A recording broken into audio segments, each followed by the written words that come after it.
Je pense que chaque guerre est précédée de grands médias mensonges et il faut, je pense, qui dans cette salle peut prétendre savoir tout ce qui se passe maintenant en Libye et avoir les preuves de tout ce qu'on nous a avancé. Je pense qu'une première chose qui est prudente, c'est de se remémorer que chaque guerre est précédée d'un grand média mensonge. Quand les États-Unis ont attaqué le Vietnam, ils ont dit que c'est parce que 2 navires vietnamiens avaient attaqué leur flotte. Après, ils ont reconnu que c'était faux. Quand on a attaqué l'Irak, on a dit que c'est parce qu'il avait des armes de destruction massive, qu'il était complice d'Al-Qaïda ou toutes sortes de choses qui se sont avérées fausses. Quand on a attaqué la Yougoslavie, on a dit que c'est parce qu'il y avait un génocide au Kosovo. Un an après, j'ai eu un débat avec le secrétaire général, le porte-parole de l'OTAN. Il a dit « Ah non, non, on n'a pas dit ça, c'était faux ». L'Afghanistan, on nous a dit que c'est parce qu'ils étaient responsables du 11 septembre. À chaque guerre, il y a un média mensonge. Après, on sait que c'est faux, mais le mal est fait.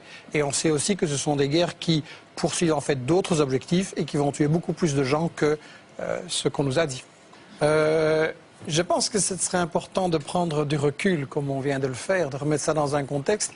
Et justement, puisque vous m'avez fait l'honneur de m'inviter dans cette émission, qui est assez exceptionnelle, néanmoins, je pense que vous avez fait une erreur en m'invitant, parce que quand j'entends toutes ces choses-là, je me sens un peu un idiot. Ça fait déjà 10 fois qu'on m'explique la différence entre un bon arabe et un mauvais arabe. Et je dois être idiot parce que j'ai toujours pas compris. Quel est le critère pour l'Europe, pour les États-Unis, pour distinguer le bon arabe et le mauvais arabe? Si on songe naïvement, par exemple, c'est là où on organise des élections. Alors dans le monde arabe, il n'y en a pas beaucoup, effectivement, mais il y en a eu une. C'était en Palestine. Et qu'est-ce qu'on a fait? Le Hamas a eu 56%. Le cher président palestinien non élu ou pas réélu, qui est l'ami de l'Europe et des États-Unis, qu'est-ce qu'il a fait? Il a destitué le Premier ministre qui avait 56% et il a nommé un type qui en avait 2%. Alors là, on se dit, bon, ça c'est un mauvais arabe, il ne respecte pas les élections. Non, c'est lui le bon arabe et ceux qu'on a bombardés, c'est les Palestiniens parce qu'ils avaient mal voté. Alors on peut essayer de trouver un autre critère. On peut dire par exemple, c'est la question des femmes. Et là, on peut dire, oui, le Hamas sur la question des femmes, pas excellent. Mais je me souviens, pour avoir été en Irak, justement, pour voir les conséquences sur la population civile des bombes que votre camp avait lancées. Je me souviens qu'en Irak, il y avait peut-être beaucoup de choses qui n'allaient pas, mais il y avait une éducation et des soins de santé formidables. Et j'ai vu des femmes dans des ministères qui commandaient à des hommes et tout le monde trouvait ça normal. Comparé maintenant, donc, je me suis dit, ça c'est des bons Arabes. Non. Les Irakiens, vous vous souvenez, Madeleine Albright disait, est-ce que ça vaut la peine que 500 000 enfants irakiens soient morts à cause du blocus et de l'embargo appliqué par les gens que vous admirez, les États-Unis, la France, etc. Elle a répondu oui. Donc les Irakiens qui avaient émancipé la femme, ce n'étaient pas les bons Arabes. Les bons Arabes, c'est par exemple l'Arabie Saoudite, où il est interdit à une femme d'aller, de faire des études, de voyager, d'aller à l'hôpital sans son mari, etc. Eh bien, je voudrais, mais je ne vais pas vous interrompre, mais je voudrais continuer ce point pour montrer qu'on est complètement dans l'hypocrisie et dans le 2 poids et 2 mesures. Si vous prenez un autre critère, par exemple le terrorisme, en principe, un bon arabe, ça va être quelqu'un qui ne fait pas d'attentat. Pas de chance. Il y a un certain Ben Laden qui a fait des attentats contre un gouvernement en Afghanistan sur lesquels on pouvait dire des choses, mais qui avait émancipé les femmes. Et là, on a, Ben Laden, mauvais arabe. Alors, non. Le gouvernement dont vous parlez, celui de Najibullah, qui était soutenu par les soviétiques. Exactement, dans les années 80 en Afghanistan. Et donc, on va dire Ben Laden, il fait des attentats, c'est un mauvais arabe. Ah non, il est aidé, financé par M. Carter, Brzezinski, etc. À l'époque. Donc, on dit Ben Laden, mauvais arabe. Bon arabe, puisqu'il fait des attentats financés par les États-Unis. Malheureusement, après, il fait les mêmes attentats contre les États-Unis. Et donc, le bon arabe devient un mauvais arabe. Si on prend maintenant la question actuelle, la question de la violence et de la répression, on nous dit Kadhafi a tiré sur les civils. On attend les preuves, on nous dit il y a 6 000 morts, puis c'est 2 000, puis c'est 200, puis etc. Je pense qu'il est impossible dans ce genre de situation. Les gens qui disent qu'ils ont un chiffre précis, c'est pour moi des charlatans. Mais de toute façon, il y a toute une série de satellites qui ont indiqué que ce n'était pas prouvé. En tout cas, on ne les voit pas à la télévision, ça c'est sûr. Voilà, et on n'a pas ces choses, donc on le répète, on passe en boucle. Il faut se souvenir qu'il y a eu des médias mensonges avant. Il faut quand même se souvenir qu'avec Google maintenant, si je veux voir dans votre jardin la couleur de vos chaussures, je peux. Et les États-Unis ne seraient pas capables de nous montrer les massacres de 6 000 personnes qui ont eu lieu. Michel Collomb, vous savez bien que quand vous regardez sur Google dans mon jardin, c'est il y a 6 mois que vous voyez mon jardin. Non, c'est il y a 1 heure. Non, ça a changé alors. Ouais, ça a changé. J'ai regardé récemment mon jardin, c'était il y a démocratie, moi. Juste un point pour conclure ce raisonnement par rapport justement à ça. Admettons même que Kadhafi ait fait des choses. C'est certainement pas un tendre et c'est pas mon modèle de dirigeant pour un pays du tiers-monde. Mais il y a une chose quand même. Au moment où on fait cette résolution pour aller bombarder en Libye, et j'ai été en Irak, j'ai été en Yougoslavie, je sais ce que font les bombes, et vos bombes françaises, vos bombes des États-Unis vont tuer des gens, des femmes, des bébés et des vieillards. Et ça, dans quelques jours, on va le voir, et il faudra réfléchir à la responsabilité qu'on prend. Au même moment, qu'est-ce qui se passe au Yémen?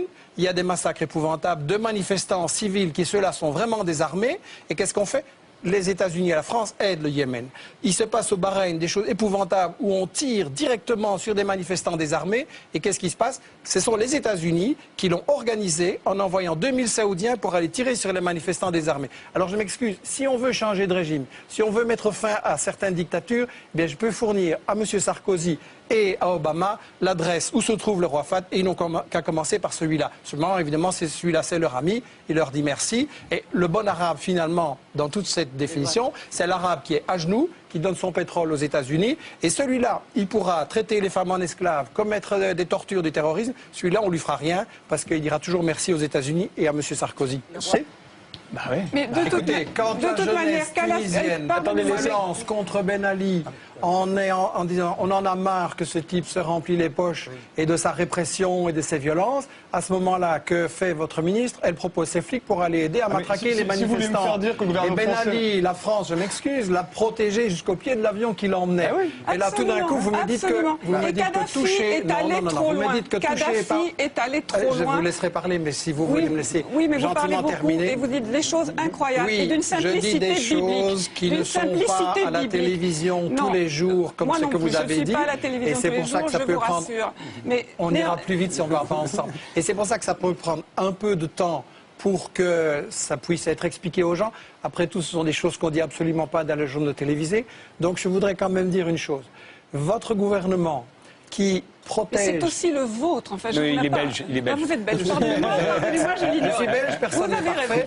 Et si on veut aller au fond, si on veut aller au fond des choses, si vous ne coupez pas, je pense que le spectateur aura plus de chances de se faire l'idée des deux positions. En fait, les États-Unis et la France ont essayé de protéger Ben Ali et Moubarak jusqu'à la dernière seconde.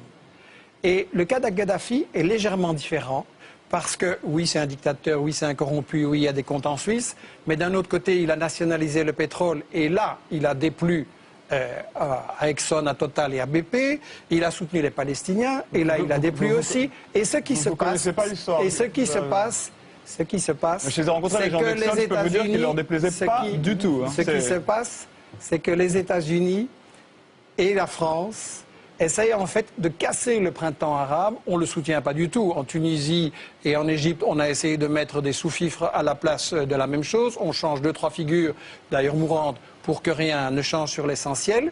Et en Libye, je pense, comme il a été dit, qu'il y a un soulèvement populaire, il y a des aspirations, effectivement. Il y a aussi une guerre civile provoquée, armée par les États-Unis et par la Grande-Bretagne. Et on veut un changement de régime, parce qu'il y a une chose que les États-Unis craignent énormément, c'est que si vous avez la Tunisie, l'Égypte qui continuent à évoluer, et la Libye qui forment un ensemble opposé aux États-Unis, opposé à Israël, mais là on est dans les véritables buts de guerre de toute cette histoire-ci et de cette guerre en Libye. Un, c'est le pétrole, il faut quand même avoir le courage de le dire. Comme en Irak, c'est une guerre pour le pétrole, parce qu'il s'agit de contrôler le pétrole partout, qui rapporte énormément.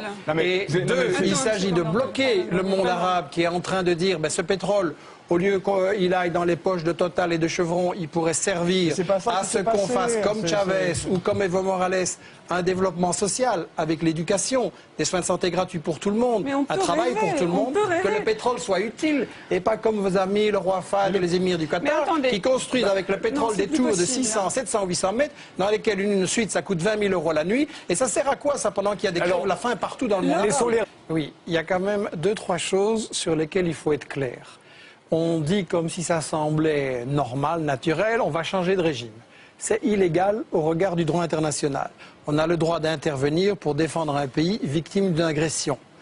Pas pour, dans le cas d'une insurrection armée, dire qu'on soutient un tel camp à la place de tel autre. Si on commence à autoriser n'importe quel pays à intervenir sur ce genre de choses, mais demain la Russie va dire ce qui se passe au Bahreïn c'est dégoûtant, moi j'interviens et je change de régime au Bahreïn. Et la Chine va dire l'Arabie Saoudite ça ne me plaît pas. Les Iraniens en tout cas. Les Voilà. Iraniens vont le faire. Mais je prends des hypothèses théoriques pour qu'on se rende compte que c'est ridicule. Deuxièmement, je voudrais dire ceci.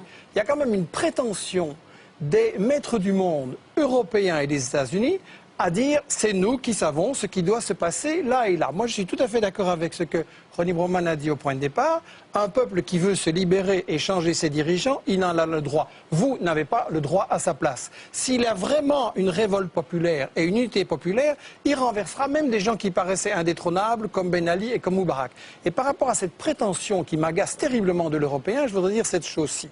On parle de la communauté internationale. Ça, c'est un gros média mensonge. Parce que non seulement la Chine, la Russie, l'Allemagne ont voté contre, mais quand vous regardez l'Amérique... La Chine s'est abstenue. Mais quand vous regardez l'Amérique latine, qu'est-ce qu'elle a fait? Elle a dit on soutient la proposition de médiation de Chavez. Je rappelle que si vraiment le but qu'on avait c'était d'empêcher des massacres de gens ou d'empêcher qu'on se batte, Chavez avait fait une proposition de médiation soutenue par la Ligue arabe et par l'Union africaine. Et on l'a refusé. Pourquoi? Et il se passe la même chose à chaque guerre. Contre l'Irak, contre la Yougoslavie, contre l'Afghanistan, il y avait chaque fois des propositions négociées et c'est l'Europe et les États-Unis qui les refusent. Donc c'est qu'il y a des buts cachés. Et effectivement, on essaye de renverser Kadhafi et on voulait protéger Ben Ali et Moubarak parce qu'il s'agit de garder le contrôle sur le monde arabe, sur le pétrole et de garder la place d'Israël dont on ne parle absolument pas. Plus loin, c'est que toute l'expérience historique, alors il y aurait vraiment une sorte de miracle, une épiphanie démocratique qui nous tomberait dessus. À chaque fois qu'il y a eu des interventions pour la démocratie, ce qui a été semé, c'est le nationalisme et la haine. Depuis Napoléon, nous devrions savoir ça. Nous avons 2 siècles de recul derrière nous. Nous n'avons pas un seul exemple, je dis bien pas un seul exemple, qui puisse démontrer le contraire. Pourquoi est-ce que d'un seul coup, l'histoire inverserait son cours, les mécanismes seraient mis cul par-dessus tête et la démocratie jaillirait des cratères de bombes? Je pense que les gens qui nous regardent et qui essayent de se dire qu'est-ce qu'il faut faire, est-ce qu'il faut intervenir par rapport à ces situations, peuvent se dire 2 choses. La première, c'est que chaque guerre précédente nous a été vendue avec ce qui s'est avéré par après, un média mensonge, comme vient de le dire Ronnie Broman. Donc, est-ce que les médias qui nous ont menti sur le Vietnam, sur l'Irak, sur la Yougoslavie, sur l'Afghanistan et sur toute une série d'autres encore, chaque fois qu'il y a une guerre, est-ce que cette fois-ci, par quel miracle, ils diraient la vérité? La deuxième chose, c'est que vous êtes, je trouve, un peu léger en disant il faut bombarder. Pour avoir été en Irak et en Yougoslavie, je vois les conséquences, je vois ce que ça veut dire comme souffrance pour des populations. Je pense que les Français et les Européens doivent se poser la question, est-ce que j'accepte qu'on bombarde en mon nom ces populations? Et est-ce que dans tous les pays où l'Europe et les États-Unis ont bombardé, est-ce que ça va mieux maintenant? En Irak, il y avait dans les années 80, il y avait dans les... Je ne vous ai pas interrompu. Repartez pas parce que j'ai terminé vite. Oui, très vite. Si on ne m'interrompt pas, ça ira très vite. En Irak, le pays avait été libéré de l'analphabétisme dans les années 80. Maintenant, vous avez 40% d'enfants qui ne vont plus à l'école et vous avez un Irakien sur 6 qui est analphabète.